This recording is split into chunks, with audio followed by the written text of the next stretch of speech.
Bonsoir, heureux de vous retrouver à nouveau dans le cadre de cette émission. Vous le savez, c'est Face à l'actu. Ce soir, entre 19h et 20h, on va à nouveau avec l'invité essayer de revisiter l'actualité de la semaine, une actualité dense. Avec son expertise, on permettra donc de l'analyser, de la commenter certainement, d'en apporter un peu plus sur ce qui s'est fait cette semaine.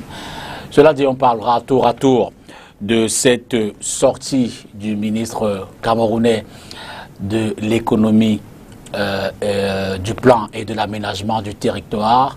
Alamine Ousmane s'est rendu à N'Djamena au Tchad pour rencontrer le président du conseil militaire de transition qui, comme vous le savez, le président Mahama Déby a remplacé son père, donc Idriss Déby, récemment décédé.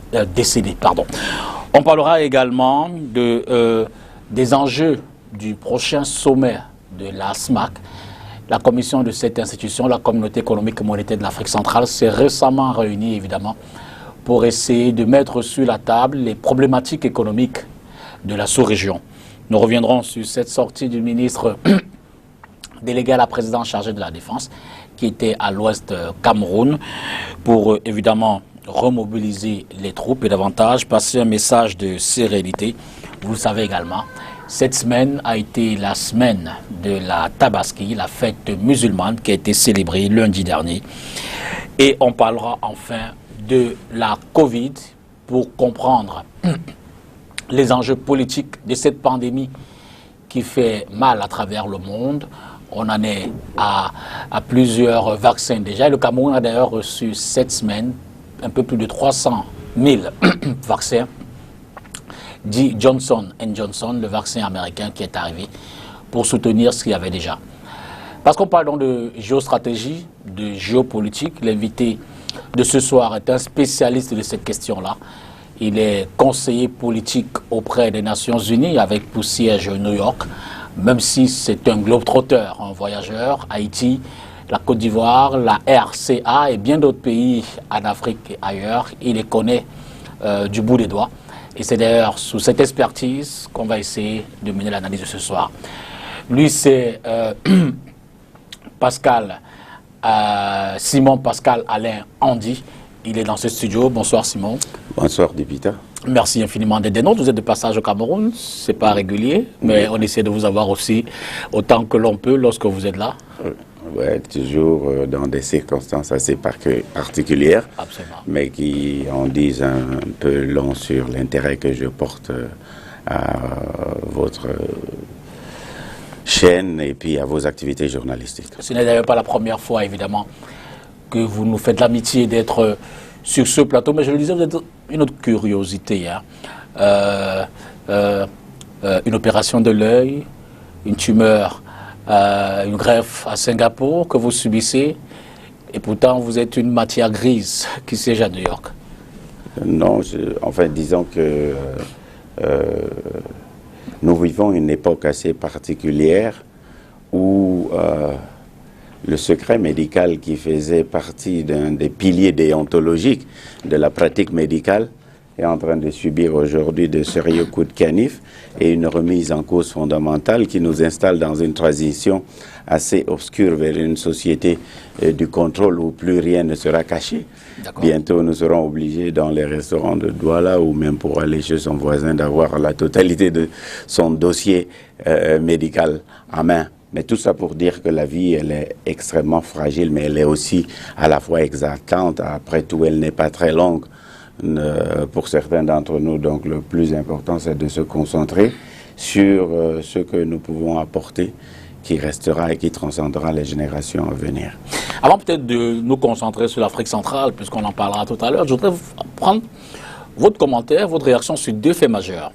Haïti, l'assassinat du président, vous y avez travaillé. Oui. Un Premier ministre qui entre, on annonce de nouvelles élections prochaines. Oui. Un pays dont on dit qu'il a refusé le vaccin ou alors la thérapie Covid prescrite par l'OMS. Et puis, après Haïti, on parlera peut-être du retour de Laurent Gbagbo, parce que la Côte d'Ivoire, vous connaissez aussi. Un mot donc sur Haïti. Oui, ben, disons que Haïti est un pays qui nous parle tous en tant que Noirs, première nation noire à avoir acquis son indépendance dans le sang, la sueur, et qui devait être un point de référence capital, presque respiratoire, mais qui depuis 2 décennies se retourne sur lui-même dans une espèce de sempiternelle conflagration interne et n'arrive pas à se remettre en ordre de marche. Il faut dire que les problèmes de Haïti précèdent le Covid et le vaccin, avant même que nous ayons le tremblement de terre.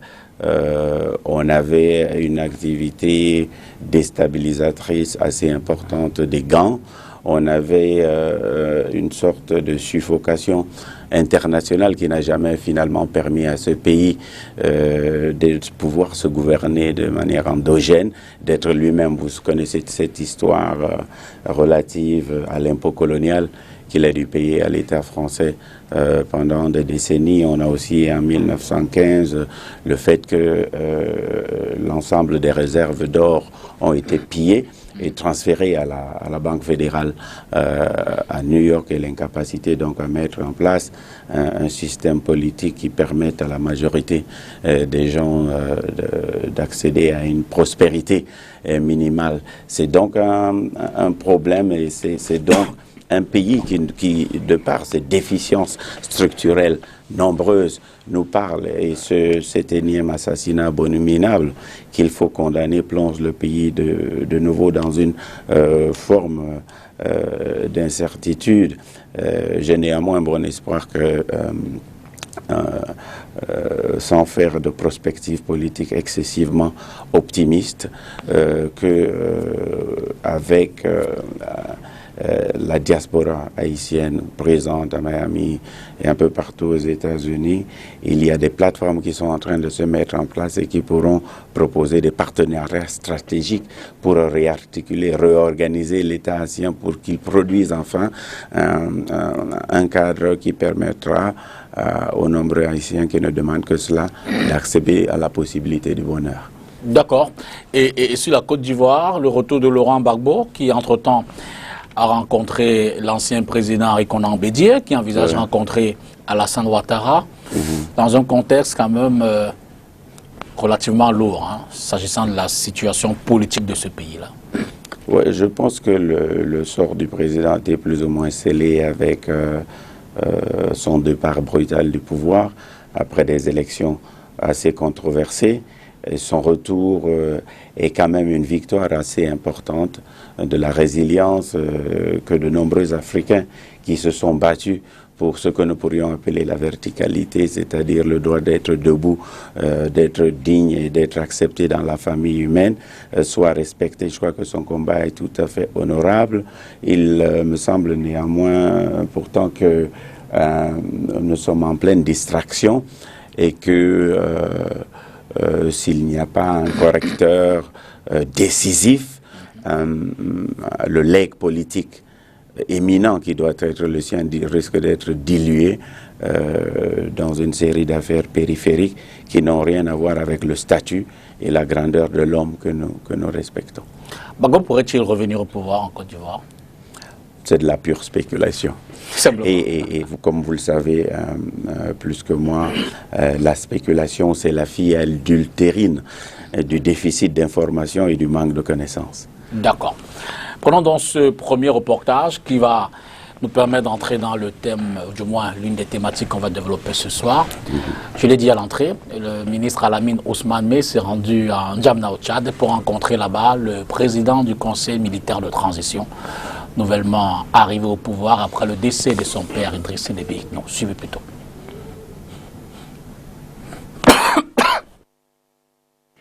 Bearer of a letter from the President of the Republic, the Minister of Economy, Planning and Regional Development, Alamine Ousmane Mey, accompanied by the Ambassador of Cameroon to Chad, Mohamed Sani Taminou, have paid a visit to the General Idriss Déby, President of the Transitional Military Council in Chad, on Thursday, July 22, 2021.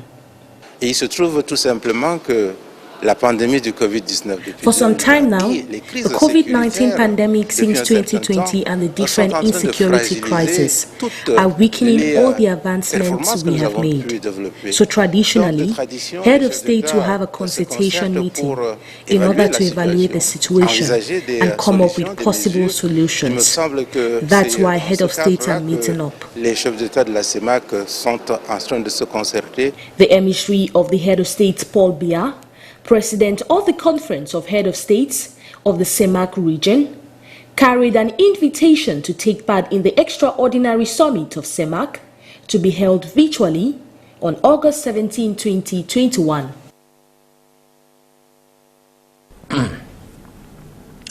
Retour donc sur ce plateau avec ce reportage. Alors on dit, ça nous permet donc d'introduire cette carte de l'Afrique centrale, si on étend relativement à la région des Grands Lacs, dont on connaît la relative stabilité également. Il y a ici en Afrique centrale l'arrivée du président Mahamat au Tchad. On voit les troubles qu'il y a en Centrafrique, qui n'est pas toujours stabilisé avec ce fond de guerre entre la Russie et la France. Il y a Boko Haram. Et sans compter sur le plan économique, ces multiples richesses qu'on découvre tous les jours. On rappelle que, comme sur plusieurs secteurs de l'Afrique, nous sommes au carrefour de la Chine, de l'Allemagne, de la France, bref, des puissances qui s'intéressent davantage à ces minerais. Si on fait ce tableau-là, quelle lecture faites-vous de la situation géopolitique de l'Afrique centrale aujourd'hui? Disons que c'est un vaste ensemble stratégique qui a une certaine profondeur stratégique et qui a toujours été l'enjeu des puissances. Si nous prenons le Tchad, il connaît une instabilité chronique avec une prolifération cancérigène de groupes para-étatiques. Ils sont toujours à la conquête ou à la recherche d'une certaine forme de conquête du pouvoir non constitutionnel et violente, et ce depuis de longues années. Mais cependant, la particularité du Tchad, c'est que ça a toujours été un hégémone sur le plan sécuritaire, dans la mesure où il a une capacité à déployer des troupes sur des théâtres de guerre extérieurs. Je crois que ça a été pendant longtemps l'un des seuls États à avoir cette capacité, c'est-à-dire que exportateur de stabilité, mais en même temps soupçonné d'être un instigateur d'instabilité. C'est donc cette complexité qu'il faut voir ce grand ensemble qui aujourd'hui est dans une période transitionnelle un peu délicate, une ligne de crête avec une contestation excessivement importante. Vous savez qu'il y a au Tchad à peu près plus de 25 ou 50 000 personnes qui savent manier les armes et qui ne sont pas toujours réintégrées dans des processus de réajustement dans un cadre social ou dans un projet socio-économique important. Et donc, la réduction de la capacité redistributive de l'État ne lui permet pas d'offrir des perspectives à ces personnes qui sont donc de fait les proies pour tous les entrepreneurs de guerre. Par contre, disons que, ayant en partage avec la Centrafrique le côté enclavé, le Tchad a quand même un atout. Vous savez qu'il a une diplomatie extrêmement agissante. Ils ont été à la tête de la CEMAC, à la tête de la Commission africaine, à la tête de la BEAC.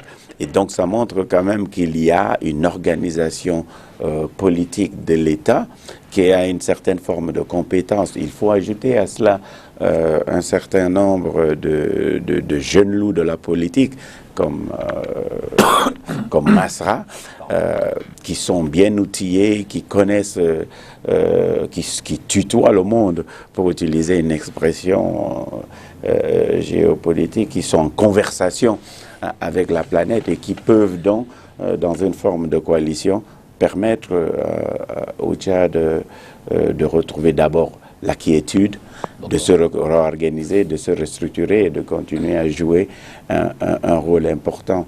Vous êtes aussi certainement au courant que dans cette lutte à mort que notre pays mène contre Boko Haram, le Tchad a joué un rôle extrêmement important en termes de parapluie sécuritaire sur les opérations de riposte que nous avons menées, que l'État camerounais a mené dans le nord du pays. À côté de cela, vous avez bien entendu la Centrafrique qui est en train de se défaire de ce que le politique centrafricain aujourd'hui considère comme une espèce de suffocation néocoloniale dont manifestement ils veulent sortir avec un changement de partenariat et de nouveaux alliés. Nous verrons bien où cela va nous mener. Au milieu de cela, le plus important, bien entendu, c'est le Cameroun qui fait face à un millefeuille de défis politiques et sécuritaires au nord, dans cette frontière extrêmement poreuse de l'Est du Cameroun, et bien entendu aussi le conflit, le nord-est, le sud-ouest. Oui, les efforts de sissiparité politique et de sécession dans le nord-ouest et le sud-ouest. Justement, ça permet également donc d'interroger le rôle des partenaires extérieurs. On a cité quelques pays tout à l'heure. Que font-ils exactement? Contribuent-ils à la stabilité ou font-ils le rôle du sournois qui, devant les micros, appelle à l'apaisement, mais dans les couloirs des luttes géostratégiques?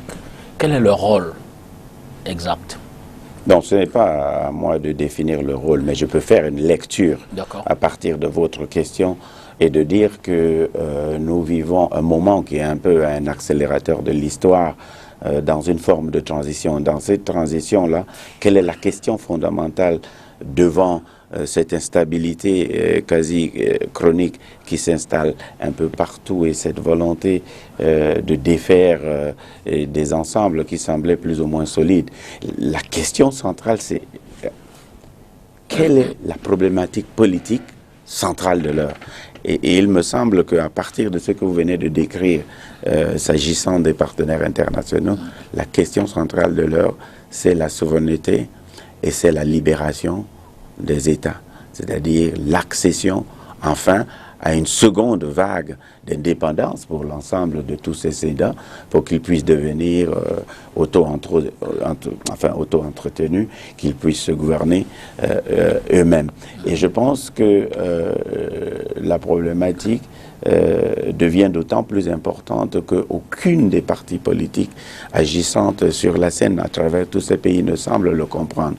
Tout semble se concentrer sur une alternance au pouvoir par des formes à la fois brutales ou régulières, mais qui ne changeront pas fondamentalement le statut de servitude dans lequel la totalité de ces États continue de vivre. Et donc la question fondamentale, comment répondre à la possibilité de mettre en place avec vigueur la possibilité de la libération totale de ces États.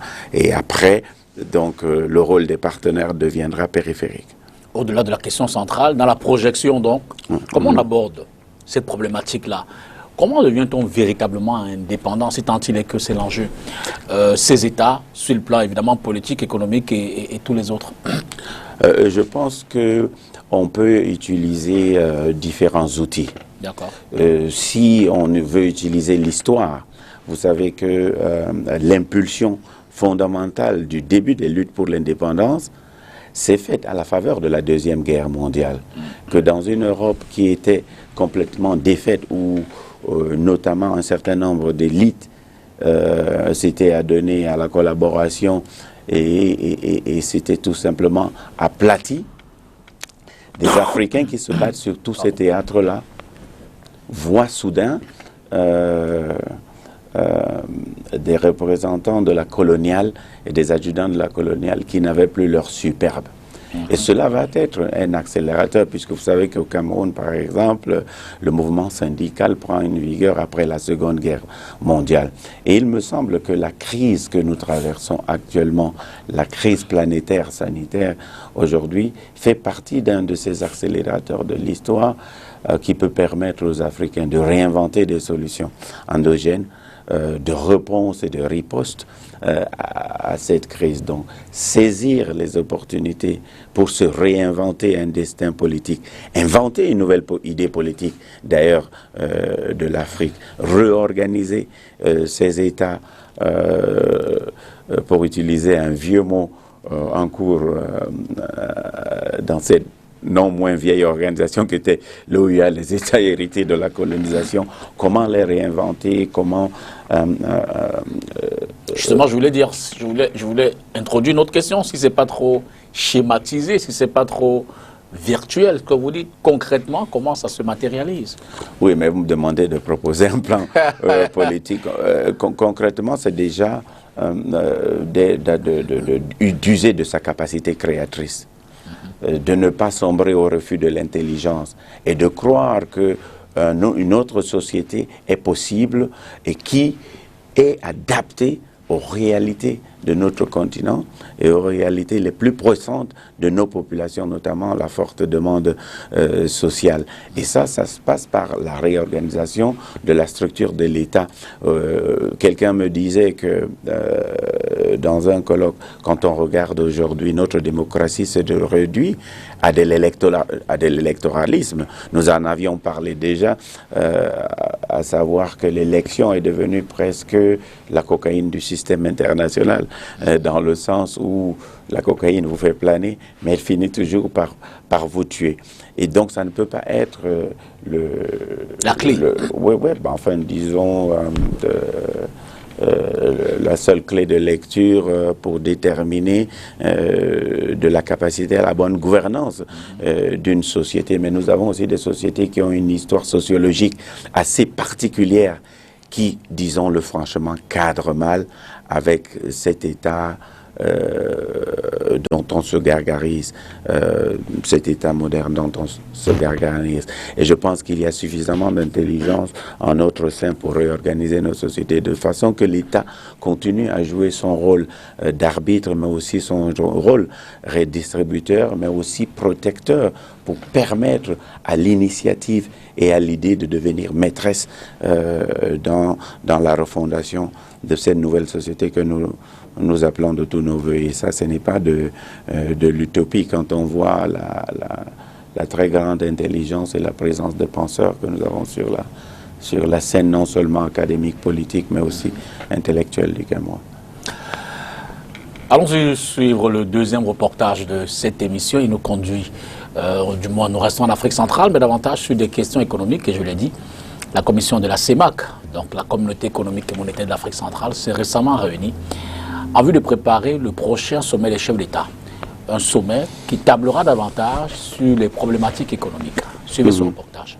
D'après la commission de la CEMAC, la quintessence du sommet des chefs d'État de l'Afrique centrale devrait reposer essentiellement sur les questions économiques et monétaires.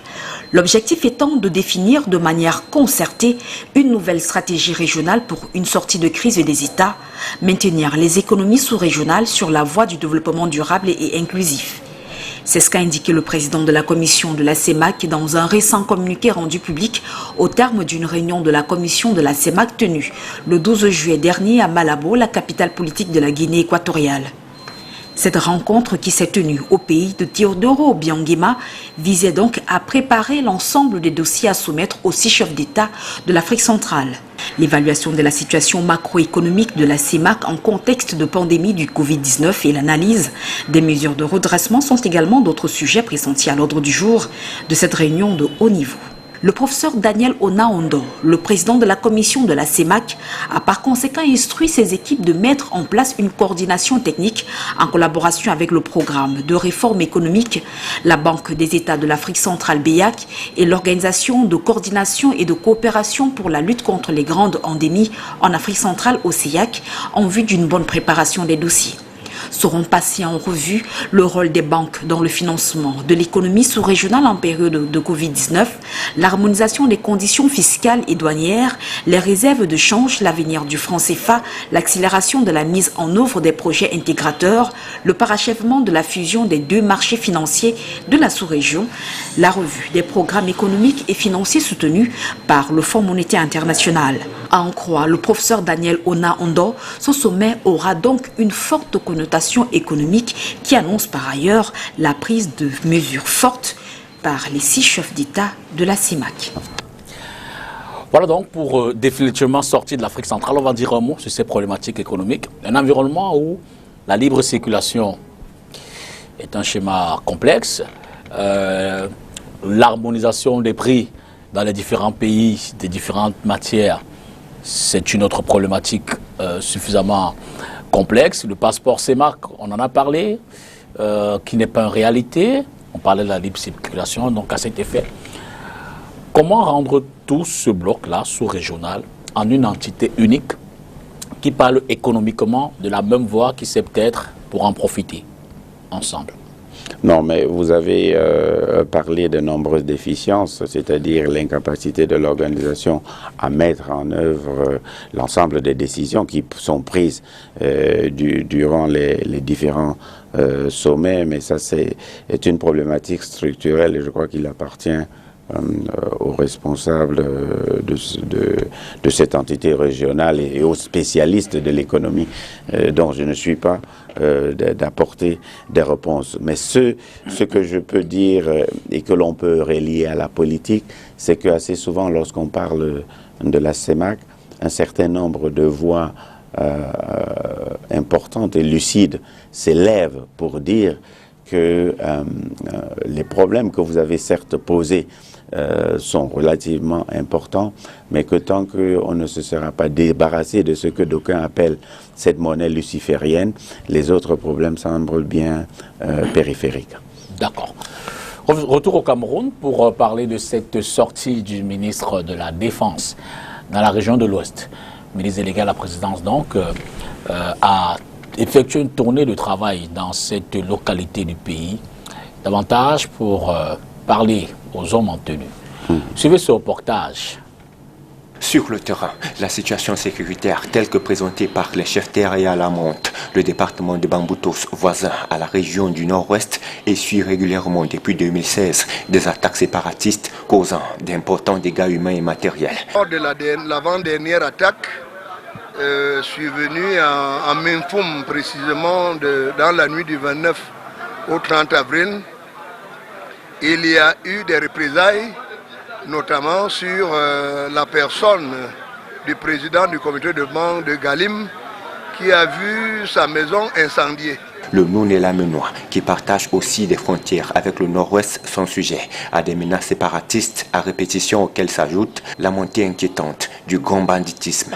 Il n'en demeure pas moins que de temps en temps, que l'on redoute des plans d'enlèvement de personnes. Ces derniers temps, c'est les militaires, les policiers qui ont été tués. Si les hommes sont tués, c'est donc l'insécurité qui va s'installer. Pour rassurer les populations et booster le moral des forces armées engagées au front, le chef de l'État a dépêché sur le terrain. Le ministre délégué à la présidence chargé de la Défense, Joseph Béti-Assomo, s'est entretenu avec les autorités administratives et chefs militaires de la région sur cette crise sécuritaire. Des résolutions fortes ont été adoptées. Nous prendrons tout ce qu'il faut comme mesure.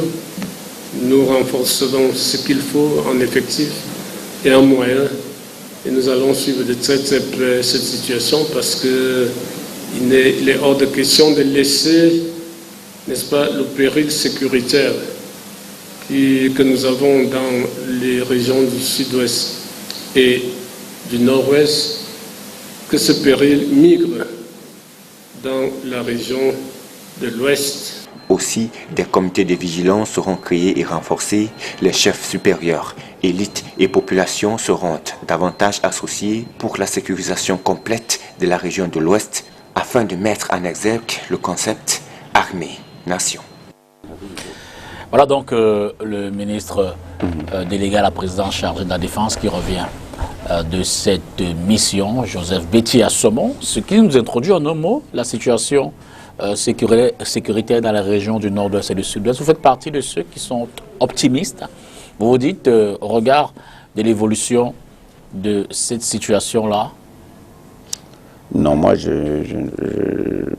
disons que la question n'est pas de savoir si on est optimiste ou pas. J'aborde cette question d'abord dans le cadre du principe Est-ce que il est acceptable aujourd'hui de continuer à morceler les États africains en une série de bandes tout temps qui risquent sans doute sur la longue de ne pas être viables?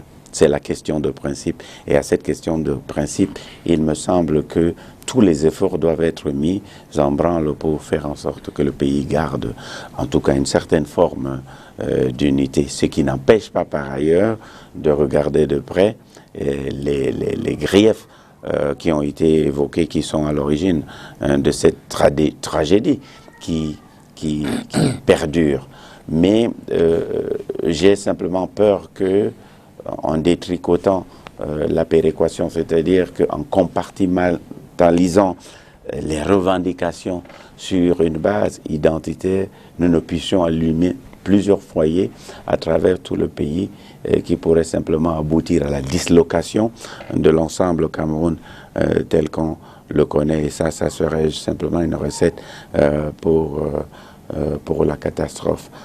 J'ai simplement bon espoir que à la fois les moyens diplomatiques, militaires et aussi la capacité diplomatique dont nous disposons permettra à la longue d'assainir la situation et de permettre à cette importante région de notre pays de retrouver une forme de stabilité. Pour cela, il faut que les acteurs de part et d'autre sortent du campement dans des positions maximalistes et dans des extrémismes qui ne nous permettent pas de construire une proposition de réponse structurée, viable, et qui s'inscrive dans la longue durée. Doit-on refaire un autre dialogue en guise de sortie de crise ou d'apaisement? Doit-on retourner sur la table? Si oui, sous quelle forme? Avec qui? Disons qu'il faudrait déjà faire une exégèse des dialogues précédents et voir s'ils ont permis de faire une avancée. Parce que faire un dialogue pour faire un dialogue, dans la mesure où les précédentes ne semblent pas avoir calmé, ne me semble pas de bonne méthode.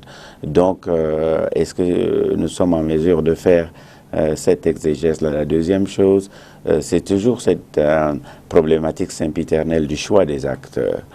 Est-ce que ces acteurs ont la capacité de pouvoir commander aux troupes assez disparates qui sont déconnectées des centres de commandement? Et donc, c'est pour cela que le dialogue que tout le monde aime, apprécie, appelle de ses voeux, est une option.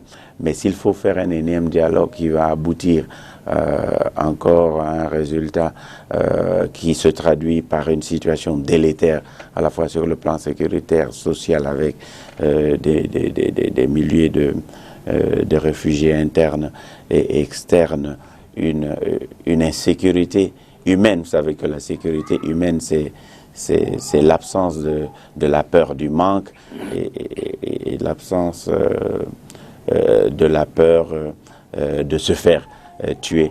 Et donc cette absence de sécurité humaine dans ces régions-là est extrêmement importante. Et si nous voulons remettre le pays en ordre de marche, il faudra très rapidement trouver une solution. Mais je pense que la solution vient sur le principe que j'ai énoncé dans le propos préliminaire. C'est-à-dire que le morcellement de nos États sert-il déjà la cause de la libération et de la nécessité d'affirmer notre indépendance réelle? Est-ce que un processus de sécession aujourd'hui nous permettra d'avoir la garantie que nos compatriotes qui sont là-bas seront en sécurité et ne seront pas simplement livrés à la merci d'un ordre international dont on connaît l'absence d'empathie et les agissements sans pitié. Parlons Covid. Mais ce sera après avoir regardé cet autre reportage qui parle évidemment de l'arrivée au Cameroun d'une vague de nouveaux vaccins. Il s'agit de plus de 300 000 quantités du vaccin dit Johnson & Johnson, marque américaine, qui viennent à la suite de ceux qu'on avait déjà ici au pays, les vaccins AstraZeneca et puis Sinopharm, C'est sous fond, évidemment, d'enjeux géostratégiques, politiques, peut-être commerciaux, mais surtout en vue, dit-on, de batailler contre la Covid-19. Suivez ce reportage. 303 050 doses de vaccin Johnson & Johnson ont été réceptionnées mercredi soir à l'aéroport international de Yaoundé-Sine-Malène dans le cadre de l'intensification de la lutte contre la Covid-19. Ces 303 050 doses de vaccin Johnson & Johnson sont un don du gouvernement américain visant à renforcer le dispositif d'offre en vaccins contre la pandémie de Covid-19 au Cameroun. C'est la première vague du genre enregistrée dans le mécanisme COVAX. Désormais, les Camerounais ont le choix entre le vaccin suédois britannique AstraZeneca, le chinois Sinopharm et l'américain Johnson & Johnson.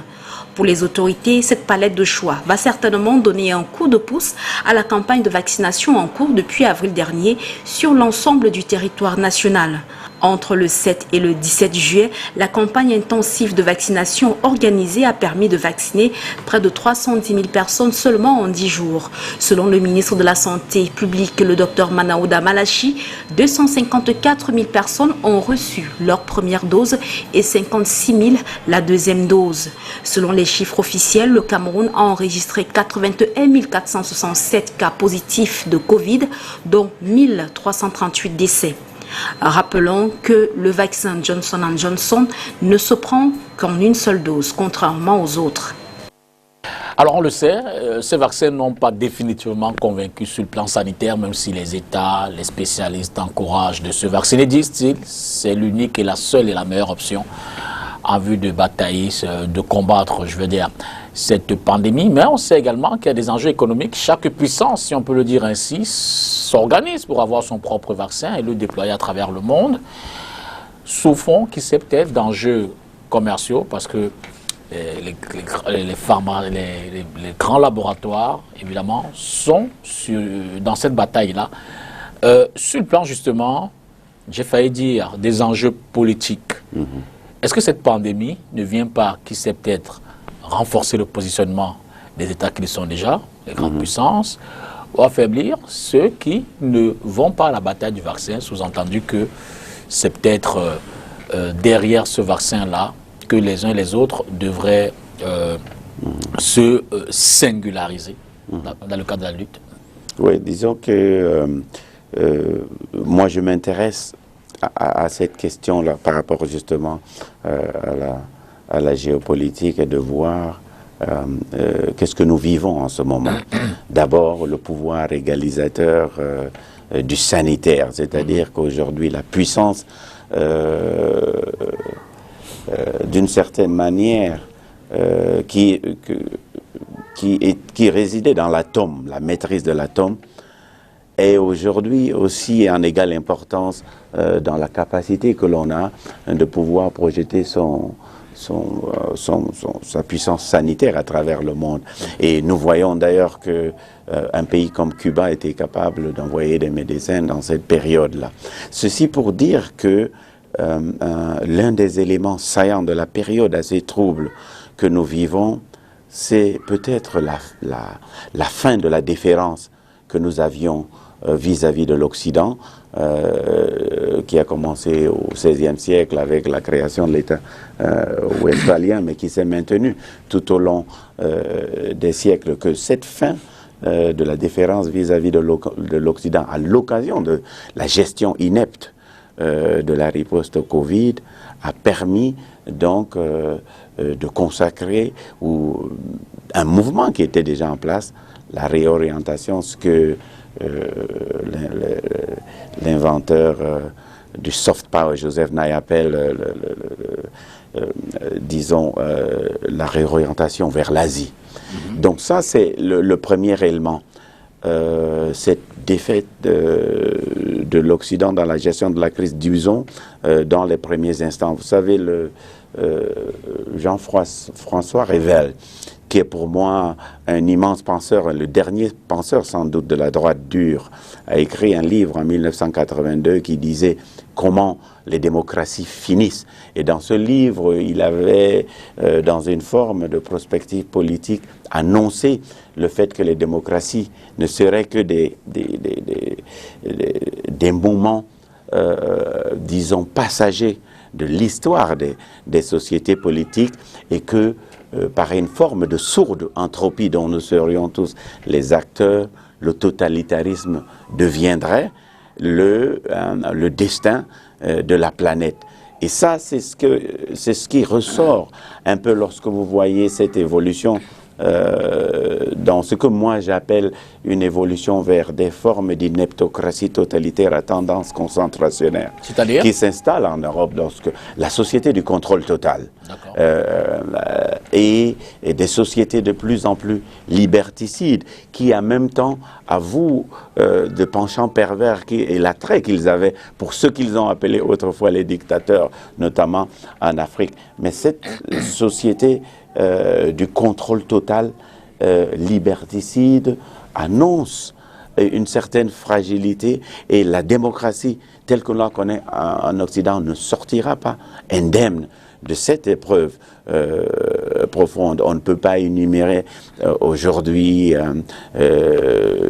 les ordres sur la distanciation sociale par drone. Mais également le fait que l'on doit avoir une autorisation pour aller promener son chien. Donc le niveau d'absurdité que ces mesures restrictives ont atteint et qui n'ont rien à voir avec le sanitaire nous interroge sur la capacité que certains de nos dirigeants ont de continuer à être dans une posture de servitude vis-à-vis de ces sociétés, et ce qui nous ramène à cette volonté manifeste que nous devons avoir de nous réorganiser, d'imaginer une société politique différente. L'autre aspect fondamental qui apparaît tout à coup, c'est de savoir est-ce que la science peut mentir. Et nous avons vu à l'occasion de cette crise qu'à plusieurs reprises, vous connaissez le Lancet Gate, et toute une série de ce qu'on appelle des études qui ont énoncé des vérités qui nous ont rappelé que la médecine n'était pas une science exacte dans la mesure où elle ne peut pas se mettre en équation. Le renversement des paradigmes acquis très tôt à l'école, qui est aussi assez problématique. C'est-à-dire, quel est le rôle de la problématique, quel est le rôle de la pratique médicale? Est-ce que c'est de soigner ou de vacciner? Nous savons depuis le cours élémentaire 1 que le vaccin est préventif et que le sérum est curatif. Et à partir de quel moment donc le sérum ou le vaccin est devenu, disons, le fourre-tout de la réponse médicale à une pandémie qui menace de... Donc toutes ces questions qui interrogent nos intelligences devant un refus de l'intelligence, puisque dans cette crise, on a un phénomène qui est assez extraordinaire, qui est le refus de la pensée alternative, qui est la labellisation systématique de tous ceux qui osent penser. C'est le refus de l'intelligence. Ce sont ces questions aujourd'hui qui doivent être sur la table des dirigeants, cette tentative de cobaïsation de 8 milliards d'individus. Qu'est-ce que cela veut dire sur le type de civilisation vers lequel nous tendons? Et un changement de civilisation aussi radical ne peut pas s'opérer sur des dogmes que l'on impose à la population sans un effort de réflexion intellectuelle conséquent. Voilà ce qui m'intéresse dans cette crise, ce qui n'est pas exhaustif, mais voilà les questions fondamentales, celles du refus de l'intelligence, du destin des sociétés démocratiques, du rôle de la liberté devant une hystérisation hygiéniste qui finit par nier non seulement le rôle de la mort et le fait que c'est un marqueur capital dans notre itinéraire existentiel, mais qui nous fait oublier aussi le plaisir immense que nous avons de vivre profusément, y compris avec les virus. Même si on observe évidemment que l'Afrique n'est pas forcément dans cette lutte, cette bataille. Et l'autre observation que l'on fait, je le disais également, on observe quand même que les grandes puissances, pour parler pour les distinguer des autres. La Russie, la Chine, les États-Unis sont dans la bataille du vaccin en lui-même. Chacun sa marque, chacun son identité, chacun son efficacité, chacun se prévaut de la meilleure thérapie. Est-ce que ce n'est pas une bataille pour déterminer qui, véritablement, je vais le dire de façon triviale, gouverne le monde ou gouvernera le monde à l'issue de cette crise sanitaire? Est-ce qu'il n'y a pas d'autres enjeux au-delà des questions médicales et médicinales?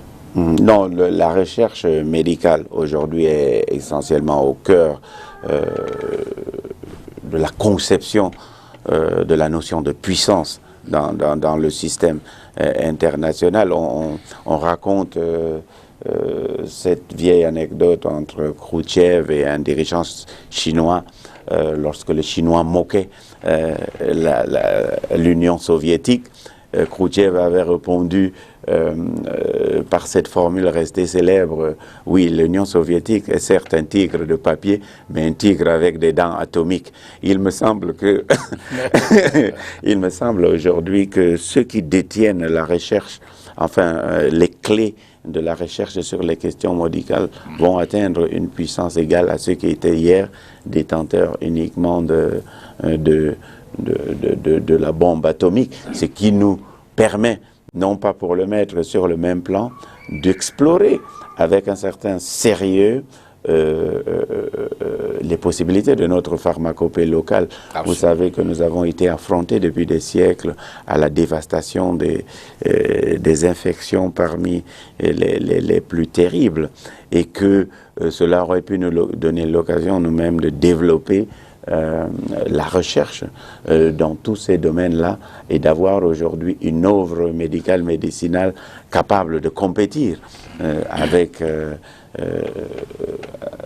le système international.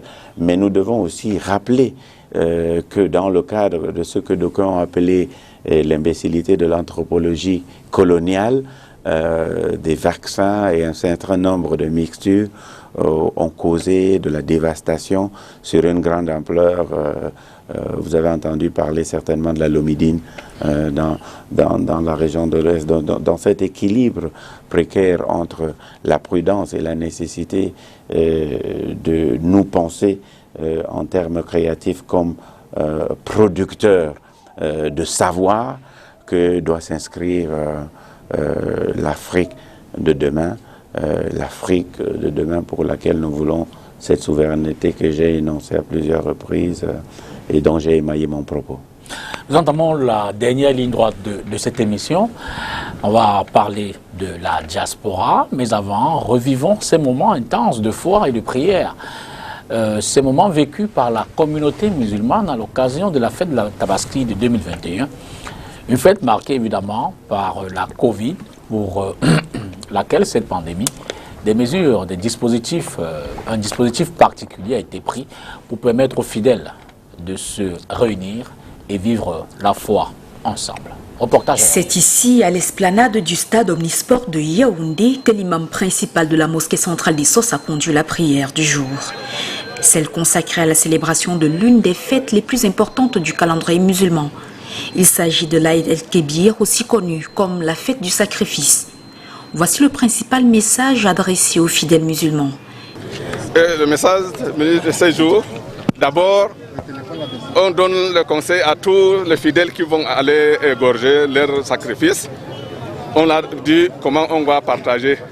Les premières phases de cette sermon, c'est ça qui a parlé, pour dire à tous les musulmans qu'ils cherchent d'abord le bélier propre, avec l'argent propre, pour faire les sacrifices. On ne fait pas les sacrifices avec l'argent volé ou escroqué ou bien prêté. L'imam El Hadj Modibou Alidou Ibrahima, dans son sermon, s'est insurgé contre les menaces à l'endroit de la sécurité du chef de l'État camerounais. Les récentes manifestations de la diaspora en Suisse devant l'hôtel intercontinental, les exactions des bandes armées à l'extrême nord et les violences perpétrées par les séparatistes anglophones dans les régions du nord-ouest et du sud-ouest sont des points sur lesquels il s'est appuyé. On a prié pour notre Cameroun et le chef de l'État. À tous ceux qui vont chercher à déranger le chef de l'État, nous ne sommes pas d'accord. tous les fidèles sont d'accord qu'on ne peut pas, on a condamné ce qui dérange notre chef de l'État. C'est notre père, c'est un père de la nation. C'est là, on ne cesse pas à prier sur eux jusqu'à Dieu le maudit ou bien faire ce qu'il veut avec eux. On dit vraiment qu'il faut que le chef de l'État ne sera pas dérangé. Mais on dit au chef de l'État aussi de patienter. À son âge là, n'importe qui le provoque, c'est Dieu qui va la châtier. La question de la crise sécuritaire n'a pas manqué au rendez-vous. Toutefois, les instructions de l'administration quant au respect des mesures barrières ont été appliquées.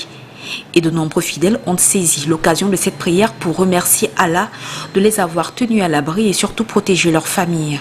Peut-être cette année, malgré le corona, Dieu nous a donné une longue vie.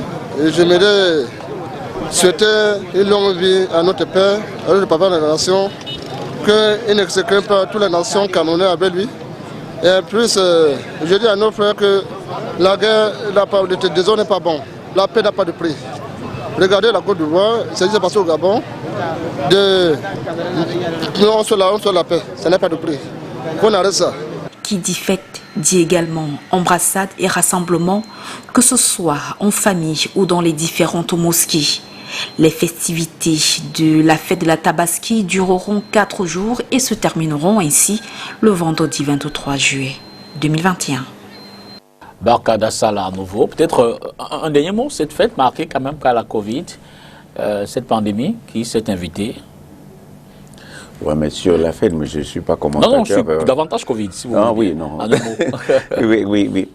Non, je disais juste qu'au total que nous devons saisir cette période pour de grandes interrogations et aussi mettre au centre de nos préoccupations le recours à l'intelligence. Comment pouvons-nous, par exemple, traiter et résoudre les grandes questions relatives à cette épidémie si nous ne savons pas l'origine de cette épidémie? S'agit-il d'un laboratoire? S'agit-il d'un pangolin? S'agit-il d'une évolution naturelle? Cette question n'est pas tranchée, puisque le président américain a donné à l'ensemble des services secrets 3 mois pour lui donner une réponse, ce qui veut dire qu'il n'y a pas consensus dans ce domaine. Que faisons-nous pour pallier à d'éventuels accidents devant la confection débridée des virus et des bactéries dans une série de laboratoires de haute sécurité qui sont bien connus, installés en Europe, en Asie et un peu partout. Quelles sont les mesures sécuritaires qui sont prises, effectivement, qu'un accident qui pourrait avoir une ampleur dévastatrice pour la santé mondiale ne survienne ici ou là. Et puis, évidemment, cette question de la transmission, est-ce que c'est aérosolisé? Jamais on n'a porté autant de masques, jamais on s'est lavé autant de mains, et on en a 4 vagues. Donc l'intelligence et la logique nous posent des questions sur la cinétique du virus. Comment se transmet-il? Et donc, nous ne pouvons pas avoir de solution tant que ces questions-là ne sont pas résolues. Et puis, en définitive, et il faut se réjouir, non seulement la réaction de l'Union africaine qui a rapidement mis en place, en travaillant avec l'OMS, qui a été un acteur assez important, donc les gouvernements africains ont mis en place des ripostes qui sont quand même, somme toute, admirables, dans un contexte où, selon certains, tout se passe comme si les Européens vont aller de confinement en confinement jusqu'à ce qu'ils deviennent tous déconfinés, ce qui n'enlève rien à la grande capacité de réactivité avec l'Europe, avec laquelle nous devons d'ailleurs construire une autoroute de savoir et d'échange et créer un nouveau lien pour réinventer et réenchanter non seulement nos relations et le monde. Puisque l'on parle de l'Europe, nous sommes en Europe, restons-y. Parler de la diaspora, elle n'est pas qu'européenne, elle est américaine, asiatique. Les Camerounais sont un peu partout dans le monde, vivent différentes expériences. Mais aujourd'hui, la question du rôle de la diaspora se pose au Cameroun avec une certaine persistance. On a ces derniers temps, en vue de cette diaspora européenne, française, qui se distingue de façon assez particulière. Elle est activiste, elle pose des actions politiques, d'aucuns disent terroristes pour les pouvoirs publics. Quel est le rôle que peut jouer désormais la diaspora camerounaise pour davantage construire le pays, pour un développement? Est-ce que ceux-là qui posent des actions, j'ai failli dire coup de poing, réclamant le départ du président Biya pour un Cameroun meilleur, pourrait-il pas rentrer dans cette considération-là, dans ce rôle de booster le développement camerounais? Moi, je pense qu'il n'y a pas de diaspora monolithique, monocolore et monochromatique. En même temps, je pense qu'il ne serait pas de bonne méthode d'avoir des jugements de valeur sur les actions que les uns et les autres entreprennent. Donc je crois qu'il y a une extraordinaire pluralité dans les diasporas. On devrait plutôt parler des diasporas. Il y a des plateformes diasporiques, Diacocam, qui se mettent en place et qui sont en capacité de proposer des partenariats inventifs, créatifs, et qui permettaient de mettre le pays, de le mettre dans une situation de propulsion en avant. Il faut cependant dire que on ne connaît pas de pays qui, à terme, se soit véritablement développé de manière harmonieuse sans avoir construit une relation structurée, nourrissante, apaisée avec sa diaspora. C'est une ressource vitale importante et le lien ombilical qui réunit beaucoup de ces gens avec ce pays est indestructible et indélébile. Et je pense qu'il est temps vraiment que le gouvernement prenne une mesure d'envergure pour inscrire cela dans la panoplie de ses actions. Mais c'est surtout de laisser les idées s'éclore, s'épanouir et venir se greffer sur les différents efforts endogènes et qui se déroulent au niveau local.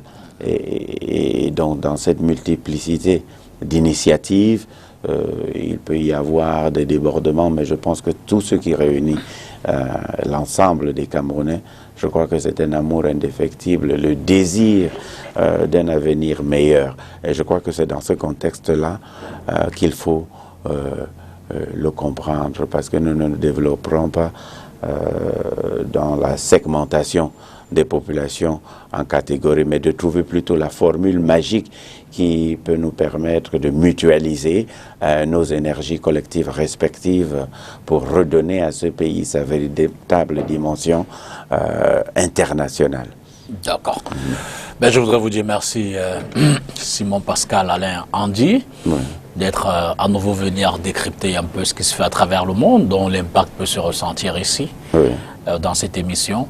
Et vous souhaitez évidemment un bon retour dans cet environnement Covidé. Ben, je vous souhaite aussi une bonne continuation dans ce que vous faites d'assez important, d'animer et de créer un cadre pour l'élaboration d'une parole intellectuelle qui peut être source d'inspiration à la fois pour les jeunes et pour l'ensemble de la population dans une période assez critique, mais l'espoir est permis.